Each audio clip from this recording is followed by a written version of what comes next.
김창옥 씨를 여러분 아십니까? 예, 되게 웃기고 소통 전문가로 알려져 있는 분입니다. 그분이 진행하는 쇼에 고등학교 2학년 쌍둥이를 둔 부모가 사연을 가지고 출연을 했습니다. 그 사연인즉 고등학교 이 쌍둥이 2명이 연애를 시작했다는 겁니다. 한 명도 아니고 2명 다 동시에. 부모가 걱정이 된다는 거예요. 한참 공부할 시기에 아이들이 연애한다고 혹시 공부 못할까봐. 또 어머니의 걱정은 이것이었어요. 고등학교 2학년 혈기왕성한 시기인데 혹시 사고 치면 어떡하나. 부모라면 누구나 이런 마음이 있을 거예요. 애들이 그냥 특출하게 잘하지 못해도 남들 하는 만큼만 따라가 줬으면, 그냥 해야 될 때 해야 될 거 하고, 그렇게 반듯하게 좀 꾸불꾸불 없이 그렇게 살아가기를 원하는 것이 부모 마음일 겁니다.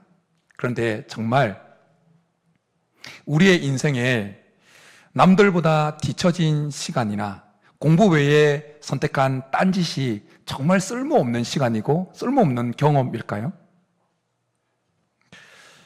현대인은 쓸모라고 하는 것으로 시간과 그리고 우리의 인생을 평가합니다. 오늘날 우리가 살아가는 이 세상은 효율을 중심으로, 효율을 기준으로 자기 인생을 평가하라고 강요합니다. 눈에 보이는 생산성이 있어야 의미 있는 삶이라고 그렇게 여겨집니다. 투자하고 바로 뭔가 결과가 나와야 의미 있는 시간이라고 그렇게 여겨집니다. 그래서 뭔가 인생을 살아가다가 실패를 경험하는 그 순간에 직면하게 되어지면 뭔가 자기 인생이 망한 것처럼 그렇게 여겨진다는 것입니다. 뭔가 편하게 쉬는 시간도 불안함을 가지고 쉬게 되어진다는 것입니다. 이런 효율을 중시하는 시대를 살아가다 보니까 우리는 때때로 하나님에 대해서도 서운한 마음을 드러냅니다. 하나님 왜 제 삶을 이렇게 허비되는 것처럼 내버려 두십니까? 꾸불꾸불 직선으로 인도하지 아니하시고 왜 삥 돌아가게 만드십니까? 왜 다른 사람에게처럼 그렇게 적극적으로 역사해 주지 않으십니까? 제게는. 그렇게 하나님 앞에 서운함을 드러냅니다. 오늘 본문에 등장하는 모세의 인생은 이러한 우리의 질문에 하나님께서 대답해 주는 중요한 답이 되어집니다. 하나님은 모세의 인생을 통해서 우리 인생에 경험되어지는 모든 경험과 시간들 중에 쓸모없는, 아무짝에도 쓸모없다고 여겨지는 한순간도, 한 경험도 없다는 사실을 분명하게 말씀해 줍니다. 오늘 모세의 인생을 표현하고 있는 이 말씀을 살펴보면서 이 진리를 확정받는 은혜가 있기를 축복합니다. 모세의 120년 인생은 크게 세 부분으로 무 자르듯이 나눌 수가 있습니다. 애굽에서의 40년, 그리고 미디안 광야에서의 40년, 그리고 이스라엘 백성들을 이끌었던, 하나님 앞에 쓰임받았던 40년입니다. 애굽에서의 40년은 어떻게 보면 오늘날로 적용하면 교회에 들어오기 전에, 예수 믿기 전에 그런 시간이라고 볼 수 있습니다. 애굽에서의 40년의 그 시간, 그리고 그곳에서 경험했던 그것들 어떻습니까? 쓸모없는 시간이었을까요? 쓸모없는 경험이었을까요? 아니라는 것입니다.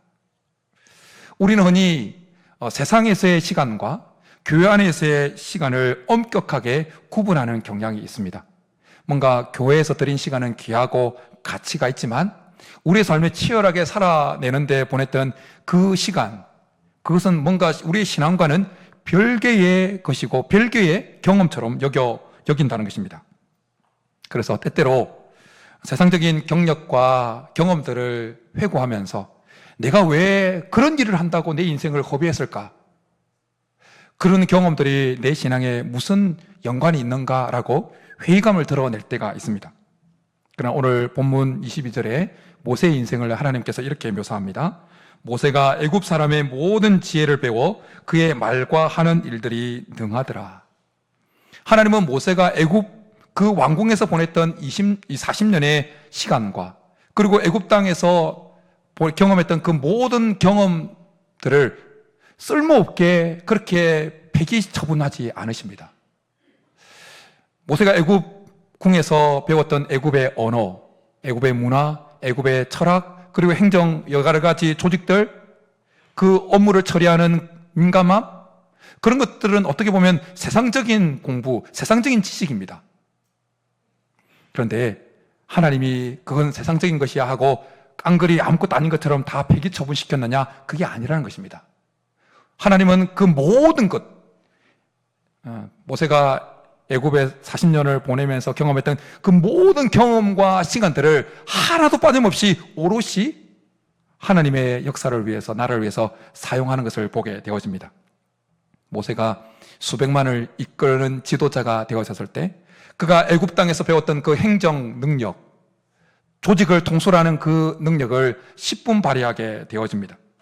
인류 역사상 가장 위대한 법인 율법을 작성할 때, 율법을 기록할 때, 그리고 이스라엘 공동체를 조직하고 운영해 나갈 때 모세가 애굽 땅에서 배웠던 그 학문적인 소양이 중요한 재료가 되어집니다.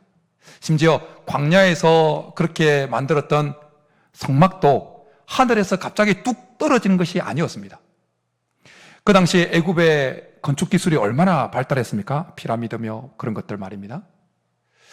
엄청나게 발달되어 있는 그 이집트의 애굽의 건축술을 배우고 직접 경험했던 그것이 하나님께서 모세에게 성막을 만들라고 말씀해 주셨을 때 성막을 만들고 그것을 관리하는 밑거름이 되었다는 것입니다. 모세가 애굽의 모든 지혜에 능통했던 것이 훗날 이스라엘 백성들을 인도하고 공동체를 세워나가는 데 아주 중요하게 사용되어졌던 것처럼 인류 역사, 기독 역사를 보게 되어지면 하나님의 귀한 사람들이 다 이 스텝을, 이 과정을 거쳐왔던 것을 보게 되어집니다. 바울을 한번 기억해 보십시오.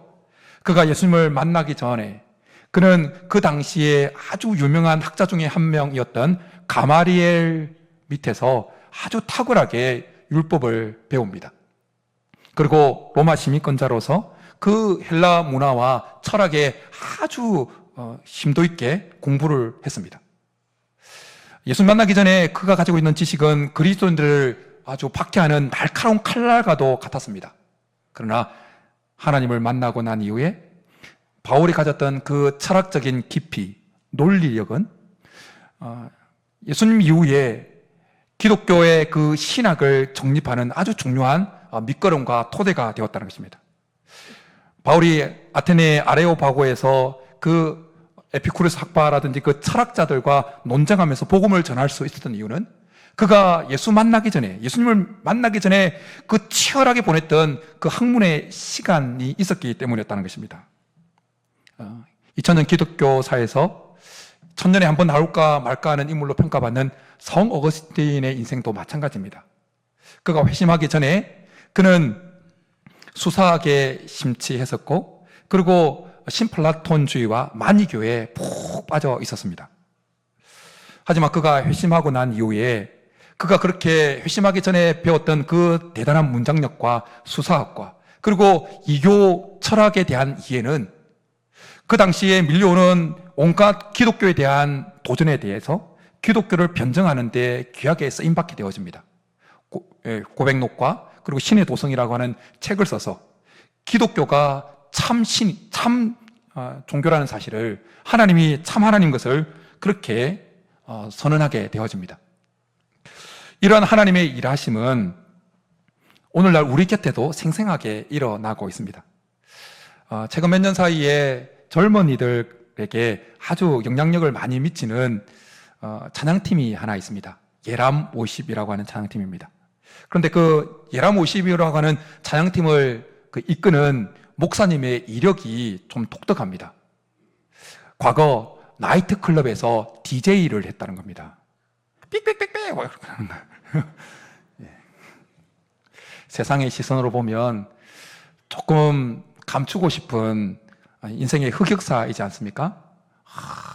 막 빡빡 할 때 막 돌리고 하면 또 그런데 그런 것이 하나님은 그 나이트클럽에서 하는 그 얼마나 리듬감이 있어야 됩니까? DJ는 그 리듬감, 사람들의 지금 분위기를 파악해서 음악을 어떻게 조정해야 될지에 대한 그 감각, 어떻게 지금 이 현장에 어떤 리듬이 필요한지, 어떤 속도감이 필요한지, 그 예람 50 그 영상을 보면 그 목사님이 뒤에서 다 디렉팅을 하더라고요.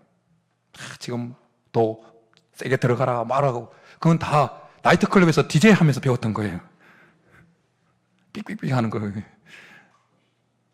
세상에서 보냈던 그 경험이 이제 복음의 옷이 입혀지니까 하나님 많은 젊은이들로 하여금 하나님을 더 깊이 만나게 만드는 그렇게 도구로 쓰임받게 되어진 것을 보게 되어집니다. 하나님은 결코 우리에게 너의 세상에서의 모든 경험은 다 세상적인 것이니 버려버려라 라고 말씀하시는 분이 아니라, 내가 세상에서 경험했던 그 모든 것을 이제는 나를 위해서, 하나님의 교회를 위해서 사용하지 않겠느냐고 우리에게 초청하고 있는 것입니다. 여러분들이 세상에서 배웠던 세상의 지식들, 행정 능력들, 사업을 하면서 경험했던 그 어떤 시장의 생리들, 또한 치열하게 부딪히면서 지덕했던 그 기술들을 하나님은 하나님 나라를 위한 도구로 사용하기를 원하신다는 것입니다. 하나님 지금도 우리의 과거라고 하는 그 창고에서 가장 적절한 재료를 끄집어내어서 하나님의 나라를 세워가고 있는 것입니다. 하나님을 믿기 전에 우리가 경험했던 그 모든 경험들, 우리가 보냈던 모든 시간들 중에 쓸모없는 것은 하나도 없다는 것입니다. 이것이 하나님께서 모세의 인생의 첫 부분을 통해서 우리에게 던지는 메시지인 것입니다.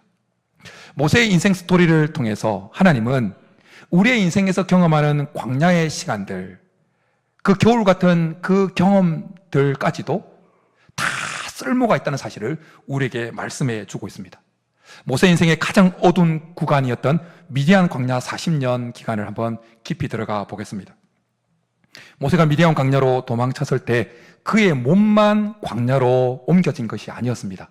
그의 인생 자체가 이제는 광야로 변해버린 것이었습니다. 불과 얼마 전까지만 해도 그는 애굽의 왕궁의 사람이었습니다.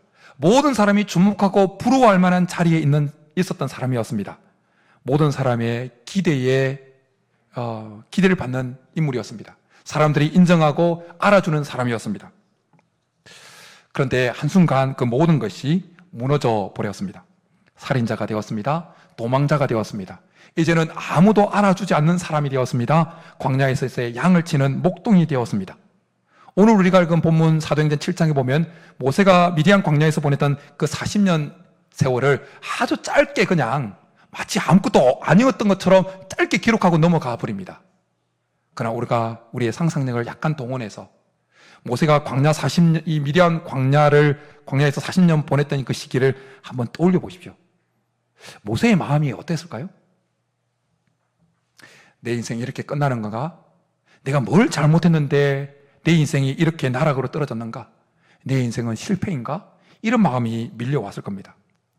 특히 더 괴로웠던 것은 모세가 한때 자기의 인생이 하나님께 귀하게 쓰임받을 것이라고 그렇게 기대하고 그 마음을 품었었다라는 것입니다. 25절에 보면 그는 그의 형제들이 하나님께서 자기의 손을 통하여 구원해 주시는 것을 깨달으리라고 생각하였으나 라고 말씀합니다. 모세는 자기 인생에 대해서 기대했습니다.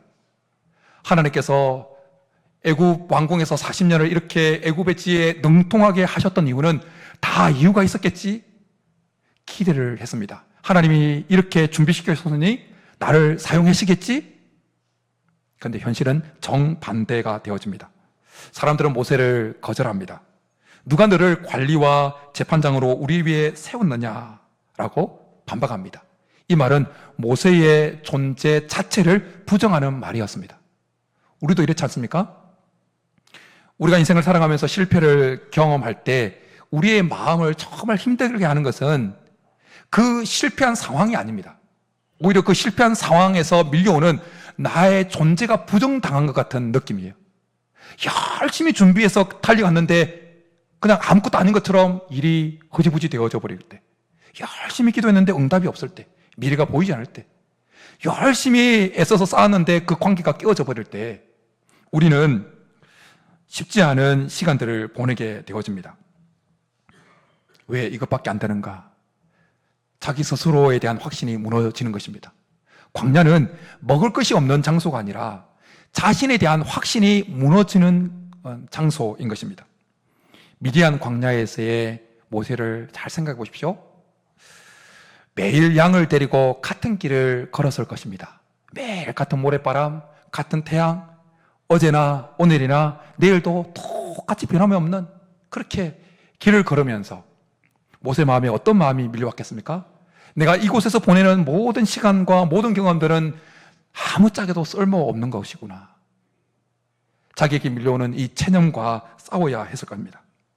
1년이 지나도 10년이 지나도 무려 40년 동안 하나님은 한 번도 그에게 나타나지 않습니다.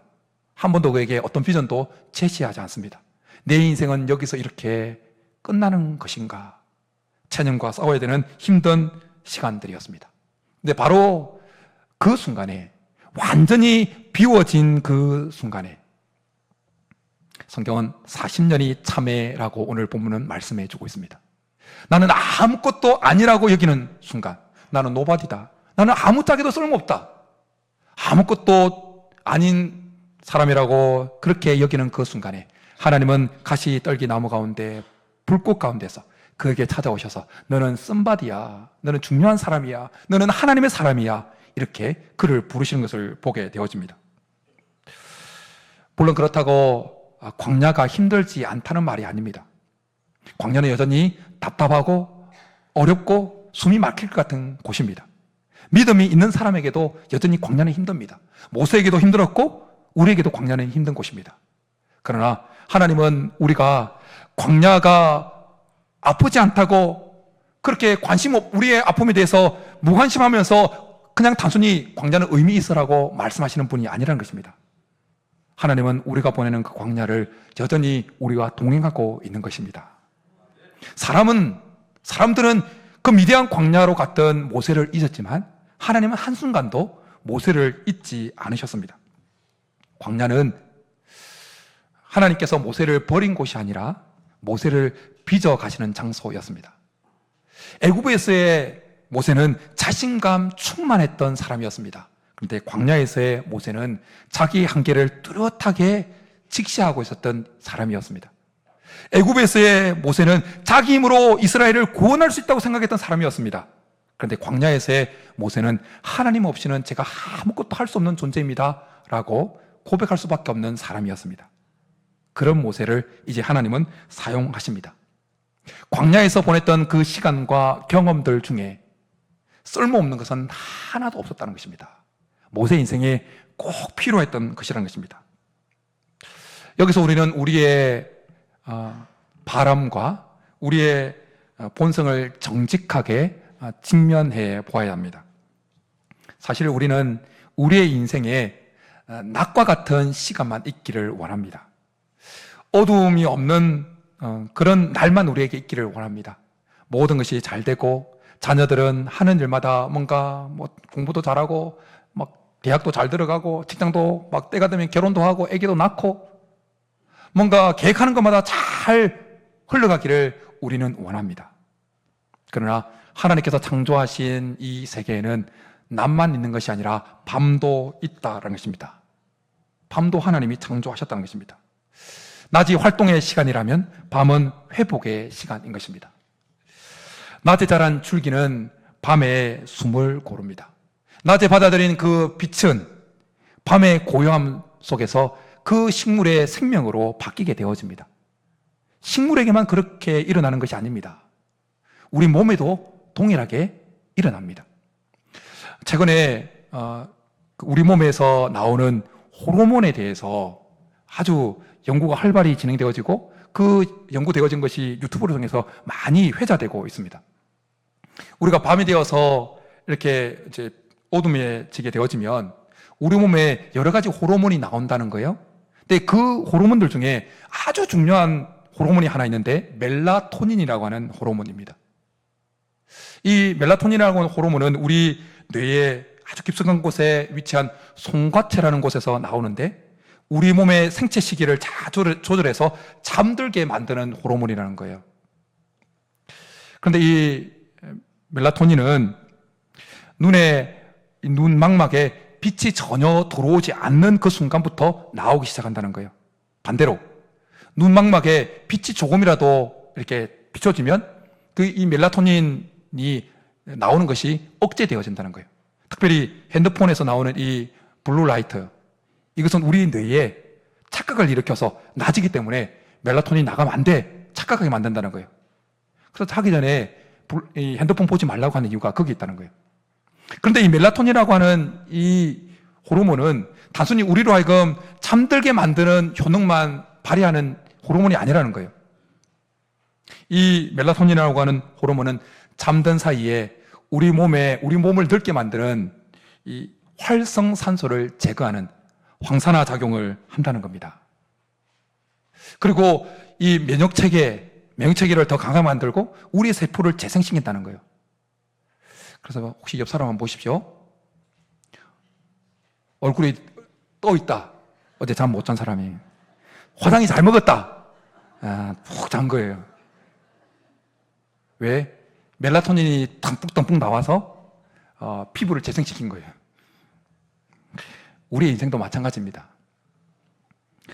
낮과 같은 시간만 우리를 성장시키는 것이 아니라는 거예요.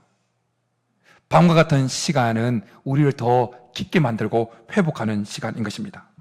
빛이 전혀 들어오지 않는 그 어둠의 속에서 우리 몸속에서 멜라토닌이 나오듯이 우리의 인생에 뭔가 희망이 희망이라고는 한 줄기 빛도 보이지 않는 그 순간에 사실은 하나님께서 우리의 영혼을 치료하는 영혼의 멜라토닌을 우리 속에서 나오게 만드신다는 거예요.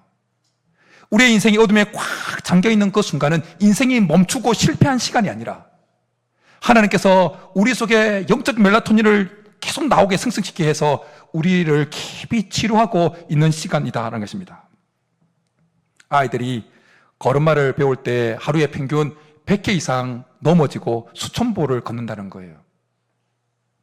이 비효율적이게 보이는 이 반복이 아이의 몸을 지탱하는 이 척추 근육을 폭발적으로 생성시키는 시기라는 것입니다. 그러니까 애들 넘어질 때 넘어지지 않도록 하려고 막 잡아줄 필요 없다는 거예요. 넘어지면 넘어질 때는 놓아두는 거예요. 그리고 다시 일어남을 통해서 넘어지는 것이 인생의 끝이 아니구나 라는 이 사실이 몸속에 DNA 속에 각인되어진다는 거예요. 이 자존감과 회복 탄력성의 뿌리가 되어진다는 거예요. 애들이 그 성장 시기에 걸음마를 걸으는 시기에 넘어지고 일어나는 그 과정을 거쳤으면서 말입니다. 성도 여러분, 우리 하나님은 우리를 하여금 한 번에 걷게 하실 수도 있는 분이십니다. 그럼에도 불구하고 왜 수천 번 넘어지고 또 일어나게 만드는 과정을 하도록 허락하셨겠습니까? 왜냐하면 우리가 넘어질 때만 형성되어지는 근력이 있고 우리가 일어날 때만 우리 속에 형성되어지는 인생의 근력이 있기 때문이라는 것입니다. 우리의 인생에 밤이 찾아왔을 때 우리 영혼을 치료하는 멜라토닌이 나오듯이 우리가 광야를 만나서 실패하고 넘어질 때 우리 속에 생성되어지는 영적 근력이 있다는 것입니다. 여러분, 아이가 걸음마를 배울 때 넘어지면 부모들이 어떻게 반응합니까? 다시 일어나라고 박수를 칩니다. 잘했다고 다시 일어나라고. 왜 넘어졌냐고 꾸지람을 하는 부모는 한 명도 없습니다. 하나님도 마찬가지입니다. 우리가 광야를 만나서 넘어지고 쓰러질 때 왜 넘어졌냐고 그렇게 하시는 분이 아니라는 것입니다. 다시 일어나라고 우리의 근육을 다시 빚어 가시는 분이시다는 것입니다. 우리의 인생에서 그러기에 넘어지고 쓰러지는 그 실패의 시간과 경험도 쓸모없는 것이 아니라는 것입니다. 모세가 40살에 40살에 그 경험했던 쓰라린 경험과 실패도 그게 쓸모없는 경험과 시간이 아니었다는 것입니다. 우리의 인생에 경험하는 광야에서의 시간과 경험은 결코 쓸모없는 것이 아니라는 것입니다. 우리는 늘 화창한 날씨만을 원합니다. 대부분의 사람들이 다 화창한 날씨를 원하죠. 그런데 여러분, 늘 햇살만 내리쬐는 그곳을 우리는 뭐라고 부릅니까? 나그네라고 부르지 않고 사막이라고 부릅니다. 햇살만 계속 내리쬐는 그곳에는 생명이 깃들지 못합니다. 생명이 깃들기 위해서는 비도 와야 되고 바람도 불어야 되고 그리고 때로는 폭풍이 몰아쳐 와야 그 식물의 뿌리가 더 땅속 깊이 박히는 것입니다. 비 오는 날도 바람 부는 날도 쓸모가 있다는 것입니다. 우리의 신앙생활도 마찬가지입니다. 우리가 원하는 것은 언제나 평안한 거예요. 뭔가 관계도 원만하고 막힘없이 사역이 진행되어지고 늘 좋은 결과만 있고 아무 문제 없고 그렇게 흘러가기를 원한다는 겁니다. 그러나 하나님은 때때로 우리에게 비를 주십니다. 바람을 불게 하십니다. 광야를 허락하십니다. 왜냐하면 그 광야에서만 얻을 수 있는 믿음이 있기 때문이라는 것입니다. 우리는 사계절 중에 봄과 같은 그 봄만 원합니다. 꽃도 피고 여행 다니기도 좋고 효도관광 다니기도 너무 좋고 이런 날만 있기를 원합니다. 그러나 여러분, 봄만 있는 계절에서는 깊은 열매가 맺히지 않습니다. 여름에 뜨거움이 있어야 자라고 가을에 떨어짐이 있어야 여뭅니다. 그리고 겨울에 차가움이 있어야 뿌리가 깊어집니다. 사계절 중에 쓸모없는 계절은 한 계절도 없다는 것입니다. 겨울은 나무에게 죽은 것처럼 보입니다. 모든 것이 다 떨어지잖아요. 다 떨어집니다. 그런데 그 겨울은 나무로 하여금 더 깊이 뿌리 내리게 하는 계절이라는 것입니다. 모세에게 있어서 미디안 광야 40년은 그의 인생에 찾아온 겨울과도 같았습니다. 애굽에서 보냈던 그 왕궁이라고 하는 봄날은 지나갔습니다. 그 열정, 뜨거운 그 열정, 자기 힘으로 이스라엘 백성들을 구원하겠다는 그 여름 같은 뜨거운 열정도 다 사라졌습니다. 사람의 인정도 사라졌습니다. 그런데 하나님은 그 모세에게 찾아온 겨울 같은 광야 시간을 통해서 모세의 인생 뿌리를 더 깊이 내리게 하십니다. 모세에게 겨울 같았던 그 광야에서의 경험과 시간은 결코 쓸모없는 시간이 아니었다는 것입니다. 우리의 삶에 찾아온 그 겨울 같은 시간에서 보내는 시간과 경험은 결코 쓸모없는 시간과 경험이 아니라는 것입니다. 인간관계 속에서 우리는 대부분의 사람들이 나에게 잘해주는 사람만 옆에 있었으면 하는 바람을 가지고 있습니다. 나를 이해해주고 나에게 격려해주고 뭔가 힘이 되어지는 말만 해주는 사람만은 내 주위에 있기를 원합니다. 물론 그런 사람들이 곁에 있는 것은 참 은혜지요. 그러나 우리를 힘들게 하는 사람, 나를 거절하는 사람, 내 뜻대로 움직여주지 않는 사람도 때때로 하나님의 도구로 귀하게 쓰임받는다는 것입니다. 모세에게 누가 너를 관리와 재판장으로 우리 위에 세웠느냐라고 말한 그 히브리 사람은 분명히 모세를 무너뜨린 사람이었어요. 모세에게 상처를 준 사람이었습니다. 그렇지만 그 사람이 없었다면 모세는 여전히 자기 힘만으로 이스라엘을 구원하겠다고 하는 그 위치에서 내려오지 못했을 거예요. 그 사람의 말은 분명히 모세에게 상처였습니다. 하지만 그 말이 모세로 하여금 광야로 나아가는 통로가 되었다는 것입니다. 사랑하는 성도 여러분, 우리는 우리 주위에, 내 주위에 나를 편하게 대해주는 사람만 있는 것이 은혜라고 생각합니다. 그러나 때때로 나를 불편하게 하는 사람을 통해서 우리 안에 깊이 자라하고 있었던 교만이 드러나게 되어지는 것입니다. 나를 거절하는 사람을 통해서 우리 안에 깊이 자리하고 있는 인정 욕구가 드러나게 되어집니다. 나를 방해하고 거절하는 싫어하는 그 사람을 통해서 우리의 믿음의 깊이가 드러나게 하신다는 것입니다. 그래서 우리의 인생의 반대편도 필요한 것입니다. 낮만 필요한 것이 아니라 밤도 필요하다는 것입니다. 봄만 필요한 것이 아니라 겨울도 필요하다는 것입니다. 왕궁만 필요한 것이 아니라 광야도 필요하다는 것입니다. 나를 잘 대해주는 사람만 필요한 것이 아니라 나를 다듬는 사람도 필요하다는 것입니다. 우리가 원하는 것은 편한 인생이지만 하나님이 원하시는 것은 빚어진 인생입니다. 우리가 원하는 것은 빠른 성공이지만 하나님은 우리가 깊은 사람이 되기를 원하십니다. 우리가 원하는 것은 광야 없는 약속의 땅이지만 하나님은 광야를 통과한 사람에게 약속의 땅을 허락하십니다. 그러므로 사랑하는 성도 여러분, 내 인생에 밤이 찾아왔다고 너무 절망하지 마십시오. 내 인생에 비가 내린다고 해서 내 인생이 끝장난 것이 아니라는 것입니다. 나를 힘들게 하는 사람이 내 주위에 있다고 내 인생이 꼬이는 것이 아니라는 것입니다. 하나님은 그 반대편의 시간까지도 사용하시는 하나님이십니다. 모세에게 광야가 필요했듯이 우리에게도 광야가 필요하기 때문에 허락하시는 것입니다. 모세에게 미디안의 40년의 기다림의 시간이 필요했듯이 때때로 하나님 우리에게 필요하기 때문에 기도 응답이 없는 기다림의 시간을 허락하신다는 것입니다. 하나님은 우리의 밝은 날만 사용하시는 분이 아니십니다. 우리가 직면했던 칠흑같이 어두운 밤도 사용하십니다. 하나님은 우리의 성공만 이용하시는 것이 아니라 우리의 실패도 사용하십니다. 우리가 늘 잘 나가는 애굽의 왕궁 같은 그 장소만 사용하는 것이 아니라 우리가 직면하는 광야도 사용하신다는 것입니다.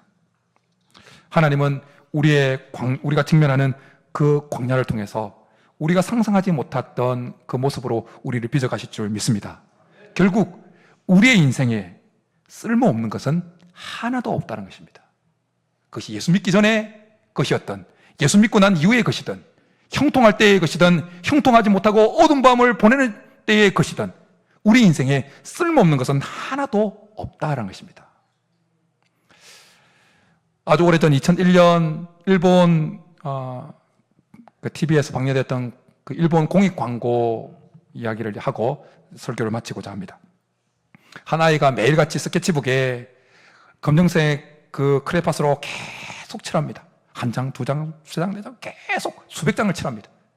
그 아이의 모습을 지켜보던 부모, 선생님, 그리고 병원 상담가들이 그 아이의 정신 상태가 좀 이상하게 되었다고 걱정을 합니다. 병원에서 상담을 받습니다. 그런데 그 광고 후반전에 가서 아주 감동적인 반전이 일어납니다. 그 아이가 그렇게 까맣게 칠하고 또 까맣게 칠하고 했던 그 모든 종이를 가지고 가서 학교 넓은 그 실내 강당에 쫙 펼칩니다. 그 순간에 큰 고래가 등장합니다. 광고 한번 보십시오. 찾아가서. 그럼 감동입니다. 우리는 우리의 인생에 그 인생의 한 토막, 까맣게 칠해진 인생의 한 조각을 들고 마치 우리 인생이 망한 것처럼 절망할 때가 있습니다. 그냥 인생 한 조각이 까맣게 칠해서 내 인생이 이제 끝장이로 하고 절망할 때가 있다는 거예요. 그런데 하나님은 우리의 인생에 까맣게 칠해진 인생 한 조각만을 보시고 우리의 인생을 이끌어가는 분이 아니십니다. 우리가 인생을 살아오면서 칠해졌던 그 수많은 까만 종이들을 펼쳐 놓으시고 큰 은혜의 고래를 그려가고 있다는 것입니다. 사실 성경에서 가장 쓸모없게 보였던 그 시간은 우리 예수님이 달렸던 십자가에서의 시간이었습니다. 모든 사람들이 실패했다고 생각했습니다. 아무짝에도 쓸모없다고 했습니다. 저주받았다고 했습니다. 그런데 하나님은 그 칠흑 같은 금요일의 십자가의 시간을 주일 아침 부활의 시간으로 변경시킨 것을 보게 되었습니다.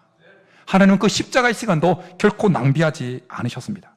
애굽의 학문도, 미디안의 그 고독도, 넘어짐의 상처도 하나님 손안에서는 하나도 버려지지 않고 다 사용되어졌습니다. 낮의 활동도 중요하지만 밤의 시간도 우리에게 너무나 필요한 것입니다. 영혼의 멜라토닌이 나와서 우리를 치료하기 때문인 것입니다. 그러므로 성도 여러분, 여러분의 손에 어떤 까맣게 칠해진 인생 한 조각이 있습니까? 그것 때문에 너무 절망하지 마십시오. 하나님은 실수가 없으신 분이십니다. 하나님은 우리보다 더 큰 계획을 가지고 우리의 인생을 이끌어가고 있습니다. 그렇게 이 사실을 알고 혹시 광야의 깊은 골짜기를 걸어가고 있는 분들이라면 이 소망을 가지고, 결국 하나님은 큰 은혜의 그림을 그려가고 있다는 이 소망을 가지고 묵묵히 그 길에서 승리하며 나아갈 수 있기를 주님으로 축복합니다. 이 시간 우리 말씀 생각하면서 광야를 지나며 말씀 생각하면서 찬양하고 기도하며 나가겠습니다.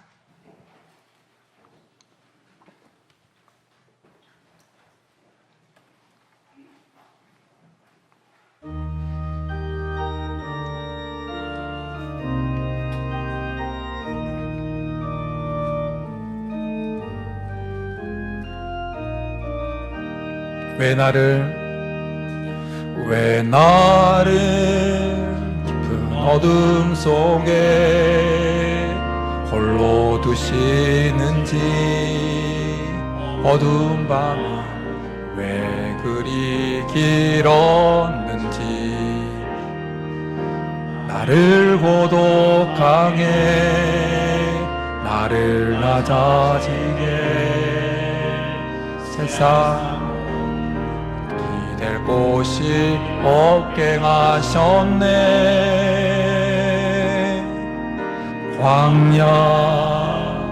광야에 서 있네. 주님만 내 도움이 되시고 주님만 내 빛이 되시는 주님만 내 친구 되시는 광야. 주님 손 놓고는 단 하루도 살 수 없는 곳 광야에 서 있네.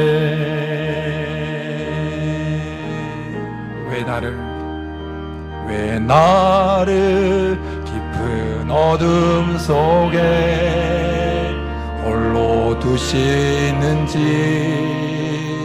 어두운 밤 왜 그리 길었는지.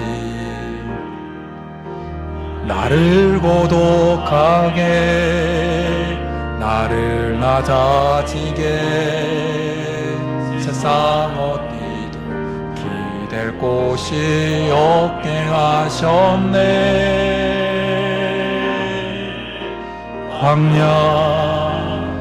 광야에 서 있네.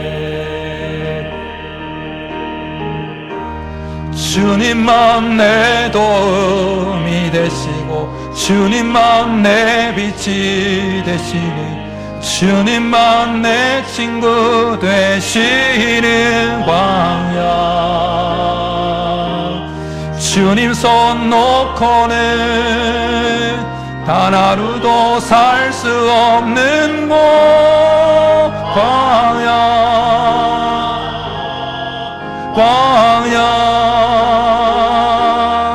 주께서 나를 사용하시려 나를 더 정결케 하시려 나를 택하여 보내신 그곳 광야. 성령이 내 영을 다시 태어나게 하는 곳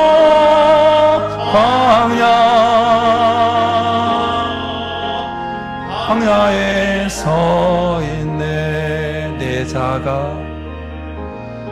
자가 산산이 깨지고 높아지려 했던 내 꿈도 주님 앞에 내어놓고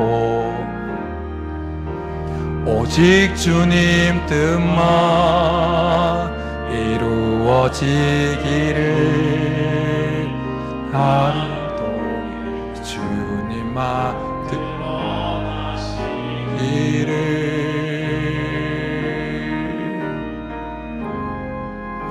광야를 지나며